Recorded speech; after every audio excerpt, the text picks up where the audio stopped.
kuliah falsafah dan teori keperawatan dengan dosen pengampu yang terhormat Ners van Rikalo SPPKS. Baiklah, di video kali ini saya akan menjelaskan materi tentang definisi, teori, dan teori keperawatan dan prosedur. Pengertian teori. Teori secara umum adalah sebuah sistem konsep yang mengindikasikan adanya hubungan di antara konsep-konsep tersebut yang membantu kita memahami sebuah fenomena. Menurut Jonathan Haidt, Turner mendefinisikan teori sebagai sebuah proses mengembangkan ide-ide yang membantu kita menjelaskan bagaimana dan mengapa suatu peristiwa terjadi. Kegunaan teori. Teori yang baik memiliki kegunaan dalam hal teori tersebut dapat memberitahukan banyak hal kepada kita mengenai komunikasi dan perilaku manusia. Hal ini memungkinkan kita untuk mengetahui beberapa elemen dari komunikasi yang sebelumnya tidak jelas. Dengan demikian, teori dapat membentuk dan mengubah perilaku kita. Teori SOR. Dalam penelitian ini, model yang digunakan adalah model SOR. Teori SOR sebagai singkatan dari Stimulus Organism Response. Prinsip teori ini sebenarnya merupakan prinsip yang sederhana, yaitu respon merupakan reaksi balik dari individu ketika menerima stimulus dari media. Seseorang dapat mengharapkan atau memperkirakan suatu kaitan efek antara pesan-pesan media, massa dan reaksi audiens. Dapat juga dikatakan efek yang ditimbulkan adalah reaksi khusus terhadap stimulus respon. Kita masuk dalam teori keperawatan.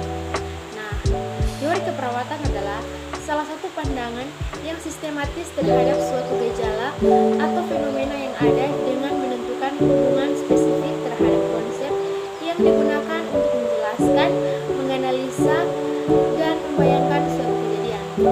Sedangkan teori keperawatan itu sendiri adalah suatu pandangan atau pedoman yang diterapkan dalam keperawatan baik untuk pendidikan maupun prakteknya.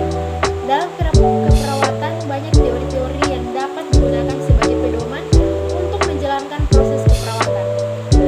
Teori keperawatan yang saat ini dikembangkan dalam dunia keperawatan ada 4 teori.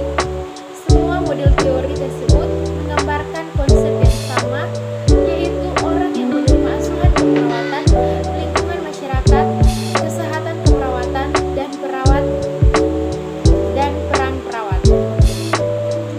Stevenson juga mengemukakan apa itu teori keperawatan.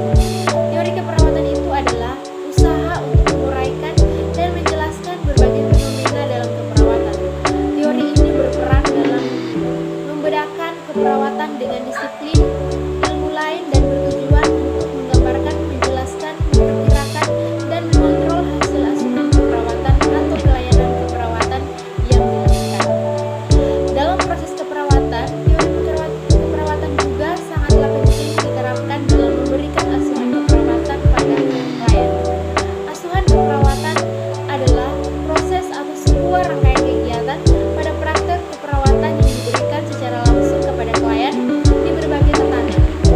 Asuhan keperawatan dilaksanakan berdasarkan kaidah-kaidah keperawatan sebagai suatu profesi yang berdasarkan ilmu dan lihat pada kebutuhan objektif klien untuk mengatasi suatu masalah yang dihadapi.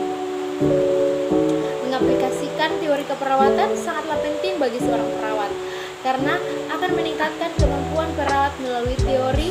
Metode dapat dikembangkan secara teoritis dan sistematis sehingga proses keperawatan lebih mudah dilakukan dan asuhan keperawatan bisa terjalankan di rumah sakit. Pada asuhan keperawatan, teori Comfort Kolkaba mengedepankan kenyamanan sebagai kebutuhan seluruh manusia di dunia.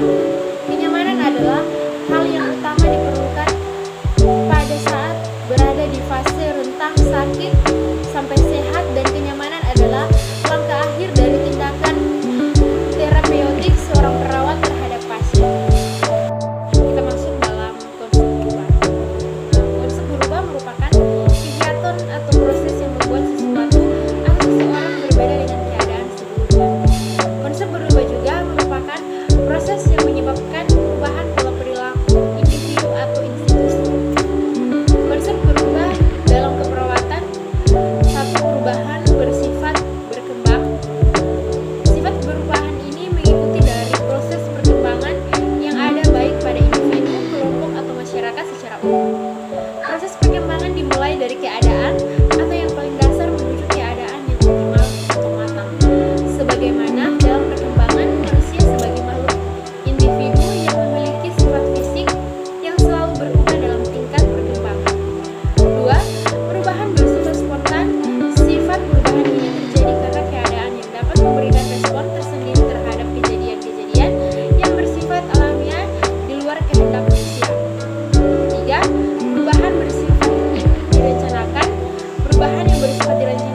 saya. Semoga dalam